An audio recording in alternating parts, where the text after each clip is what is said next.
grab your Bible and turn with me to Philippians chapter 2. If you don't have a Bible, there are some under the seats in front of you. There's also going to be up on the screen. You can follow us along there.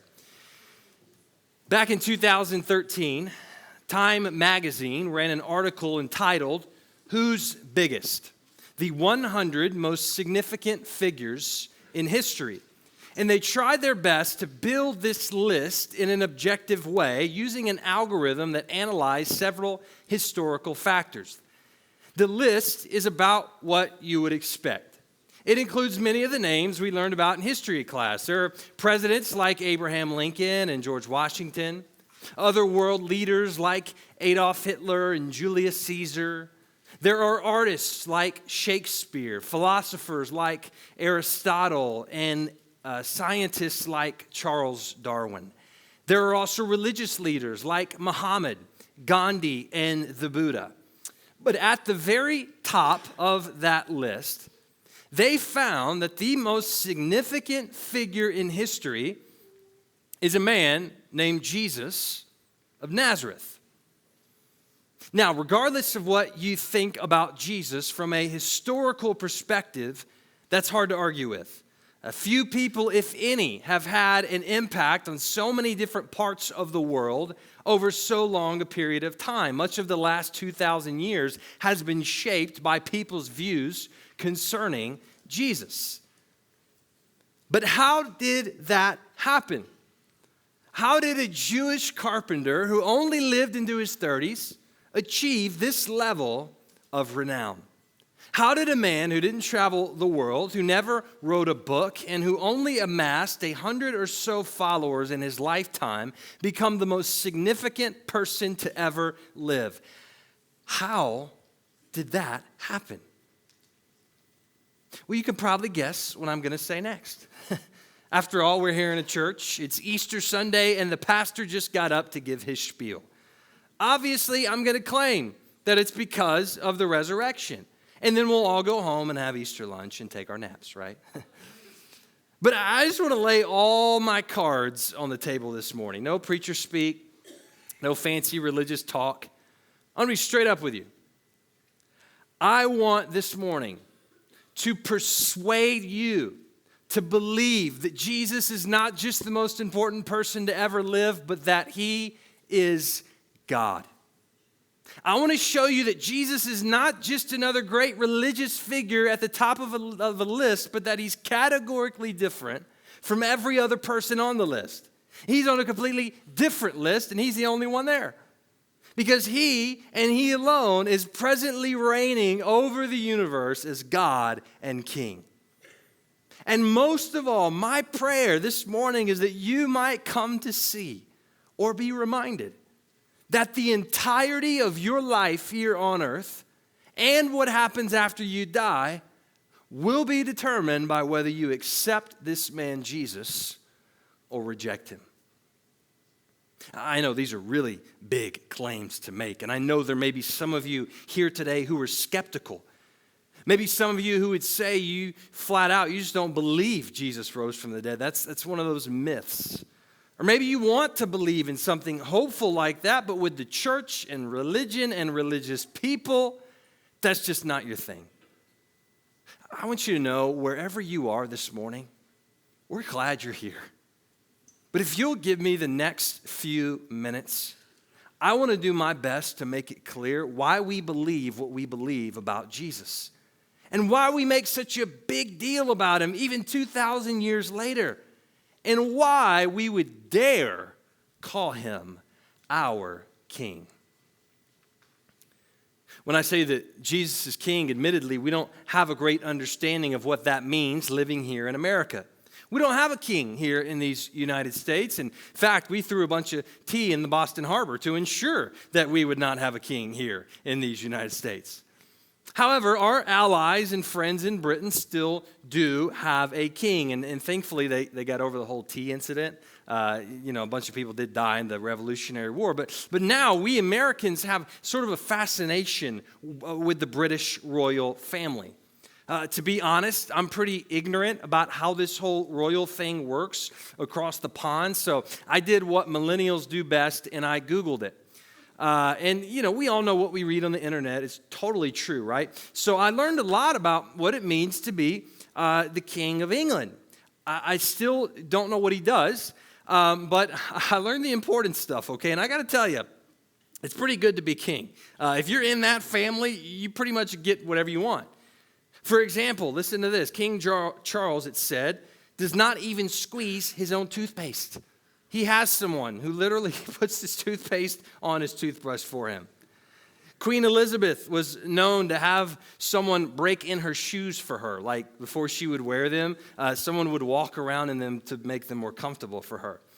And get this, the king and queen are the only people in England who can drive without a license, though I'm guessing they don't drive very often. These folks have some tremendous privilege. You may be well aware that Queen Elizabeth passed away about a year and a half ago. But did you see that her funeral was said to cost somewhere around $200 million? Then there was King Charles's coronation. Did you see that? They had this big ceremony where they put a crown on his head. It was solid gold. It weighed 5 pounds. He probably had to do some neck workouts for that one. And it cost $57 million, just the crown. And I was watching this and thinking how differently we treat politicians in America. Like if the president plays too much golf, he gets attacked, and this king has a toothpaste guy. It's a little different. But my point is not to examine different forms of government today, but to simply point out that the British people understand the whole idea of a king. They give a lot of reverence and honor to their king. He is the most important person in their country. And do you know how King Charles earned that right to be king? He was born. He was literally born in Buckingham Palace. His grandfather was the king, and over time, the crown passed down to him. That's typically how monarchies work. And I don't point this out to criticize the royals. I'm just an ignorant American. What do I know? But this morning, as we consider the idea of Jesus as a king, I want to show you that Jesus' crowning as king was very different than any other king. And that the path he took to the throne is why we call him king today.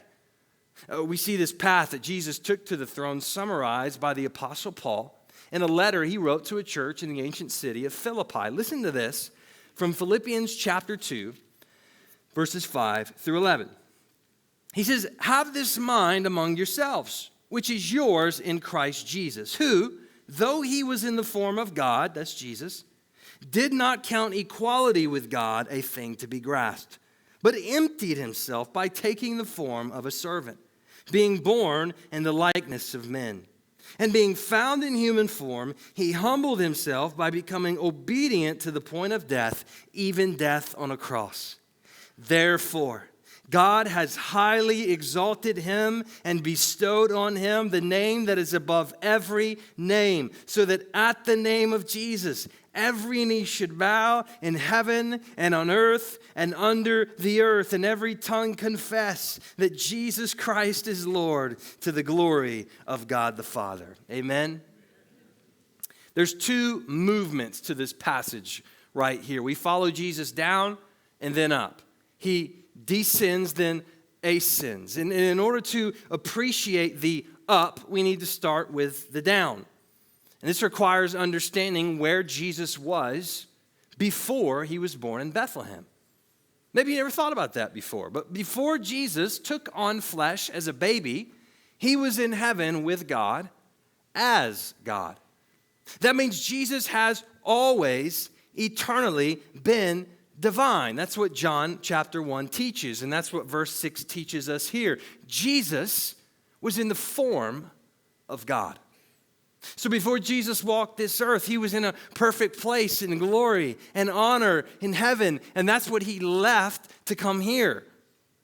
Consider with me for a minute the step down from perfect heaven to a broken world. The best way I've thought about it, that would be like you or me stepping down from our lives to become a cockroach. Think about that for a second. You give up your job, your family, your house, everything and live just waiting to be stepped on. That's unimaginable, but Jesus' step down was even more extreme than that. Because not only did he become a human being like you and me, he experienced the worst that this world has to offer. He suffered, was hated, and misunderstood, and ultimately he was killed in a very cruel method of torture called crucifixion. That's probably the most common fact known about Jesus. He died on a cross. But why did that happen? Was it because people hated him and misunderstood his message? That's true. But that's not the ultimate reason Jesus was killed. We see the reason Jesus died on a cross in verse 8. It says, he humbled himself by becoming obedient to the point of death, even death on a cross. Jesus died because he chose to die. He was willing to be crucified. He was humbling himself, lowering himself to the lowest point possible. And he did this out of obedience. Obedience to who? Well, to God. It tells us this was all part of the plan. Jesus planned to die on a cross because it was on the cross that he would fix our problem with sin. The Bible says we're all sinners and that the wages of sin is death. Because of our sin, there's a price to be paid, and that price is death. So on the cross, Jesus paid that price by taking our place. He took our sin so that we could be forgiven. He took our shame so that we could be accepted by God. And he died so that we could have life. Jesus went to the lowest possible place, the most humble and horrible position. And that's what leads to verse 9. Verse 9, we see the word, therefore. That word therefore means, hey, take everything I just said, and here's the result. Here's what comes because of it. Here's what it is. Therefore, God has highly exalted him and bestowed on him the name that is above every name. Here's where Jesus goes up. This is the kingly language. Jesus was exalted. He's given a name that's higher and greater than any other name. So that, or because of his exaltation, because of the name he's given, every knee shall bow and every tongue confess. There's more of that kingly language. When you want to show respect to a king, you kneel down before him. You bow. You literally lower yourself before them in honor. And you praise their majesty with your words. You confess their greatness. And that's what one day every single person will do toward Jesus. Not just every person, but every being, including the angels, every part of creation will bow down and confess. And what will they say? They will say, Jesus Christ is Lord. That word Lord, that's another word for a king or a ruler. We also use that word, though, for God. That's because in the Old Testament, God revealed himself to Moses and told him that his name is Yahweh. And the Jewish people took that name very seriously. They refused to ever say it or to even write it down out of reverence for God. So instead, they began to substitute Yahweh with the word Lord. And Paul, who was a Jewish man before he came to Christ, this is exactly what he meant. That word Lord is the name that is above every other name because that's God's name. He's saying that Jesus is God. And this exaltation, this lifting him up as king, all began in one single moment. And that's the moment Jesus rose again. So here's our one big point today. If you only take away one thing, make it this. It's on the screen. Here's our one point. The resurrection of Jesus crowned him as king. Notice, I didn't say the resurrection of Jesus made him king. We've already established Jesus was already king in heaven before he even came to the earth. But when he came to the earth, he emptied himself. Some of his glory was hidden by his humanity so that he looked like an ordinary person, and he suffered and he died. But the moment Jesus was raised to life after having been crucified and buried, that was when his glory was on full display. That was when he was crowned as king. They have a term for that moment of crowning. It's called a coronation. And I know that word not because of King Charles's coronation, but because of Queen Elsa's coronation. I have seen that movie more times than I ever wanted. The resurrection, it was the coronation of King Jesus. It was the moment he revealed his glory and honor that he held in heaven and began his exaltation back to his Father's right hand. Guys, this is why Easter is such a big deal. It's celebrating the moment Jesus defeated death and proved himself to be God. It's the moment he took the throne that was rightfully his. And now Jesus sits in heaven at the right hand of God, reigning over all the universe. And one day he will return. And that's the moment everyone will see and acknowledge Jesus as Lord. And he will reign forever and ever. So in light of all that, here's the big question today. So what? So what? That sounds great. That's a neat story. Jesus certainly sounds like a very important figure in history. Maybe even he is God or something like that. But what does that have to do with me today? All of that happened so long ago in a different time on a different continent. What does this old story about the cross and the resurrection mean for my life now in 2024?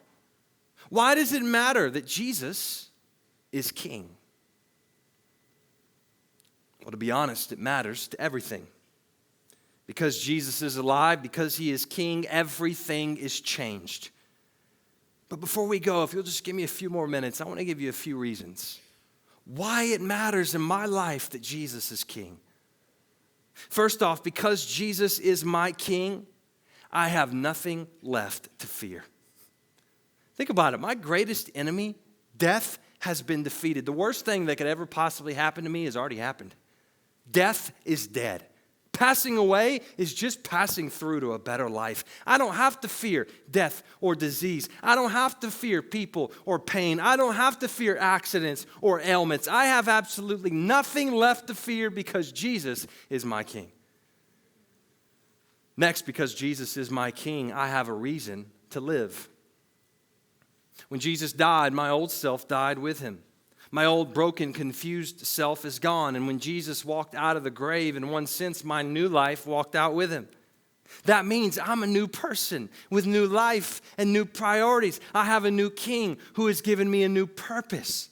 So every day when I wake up, I don't have to wonder why I'm here or why the things that are happening in my life are happening. I know my king is in control. And I know exactly what I'm called to do, to love God and love others. And that purpose doesn't change. The world may change, people may change, culture may change, but my king does not change, and his word will not change. So wherever he puts me, in a hospital or a nursing home, in a school or a job, in my home or in my community, I have a reason to live because Jesus is my king. And lastly, because Jesus is my king, I have a victory that lasts forever. Listen to me, if I were king of my life, I would mess it all up. I would destroy my life because I'm a sinner. I got problems. That's why I don't sit on the throne of my life anymore. Jesus is my king, and he rules perfectly with grace and truth and love. And he's done for me what I could never do for myself. He paid for my sins. He changed my heart. And he has given me a victory that will never end. Listen to me. I know where I'm going. I'm going to be in heaven with Jesus forever. Not because I'm a good person. I'm not. But because I have a good king. And he has given me the victory that he achieved. Through him, I am more than a conqueror. I am untouchable. Holy, loved, and completely accepted no matter what. I am a child of God, and that will never change because Jesus is my king. The only question left this morning is this. Is Jesus your king? Guys, there's only two choices. You can bow and confess him as Lord. You can give him your life in faith and trust.